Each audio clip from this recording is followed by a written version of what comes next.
yo'q, senga bermayman. Ozganimdan keyin o'zim kiyman. Obbo, qachon ozmoqchisan? Dushanbada ana oypopu bor-ku, o'sha etgan sutli choydan ichmoqchiman. To 20 kilo ozmagunimcha har kun shuni ichaman. Umuman ovqat yemayman. Ha, unda точно bu ko'ngling menga yana qaytib keladi. Tushunmadimmi demoqchisan? Chunki sen hozir bu yo'nalishing juda ham xato. Sababi bu yo'nalishdan keyin sen yo'qotgan vazningni qayta 2 barobar yig'ib olasan. Qanaqasiga? Qara, men senga tushuntiraman. Bizning tanamiz ochlikni stress deb qabul qiladi.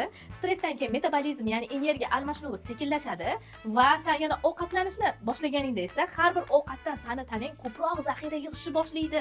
Sababi sen yana shunaqa chinnicha diyetalarni qilganingda tana qiynalib qolmasligi uchun, tana o'lib qolmasligi uchun o'ziga zapas yog' yig'adi. Chunki sen tanani ishonchini oqlamading. Tana ishonchini oqlash u qanaqa osish? Har bir organing senga ishonib yaxshi ishlashi uchun sen uni yaxshi ko'radigan nutrientlarni berishing kerak. Shuning uchun ham sen ochlik bilan ozishni emas, ovqatlanib turib ozishni tanlashing kerak. Chunki sen baribir butun umr och bo'lib yura olmaysan. Qachondir ham ovqatga kirasan. Ayni ovqatga kirganingdan keyin 2 barobar semirib ketasan. Voy, bu narsani qayerda o'rganib olding? Men bularning barchasini dietolog Xurshidbono Xurshidovdan ozish marafonlarida o'rganganman. Podpiska bo'l.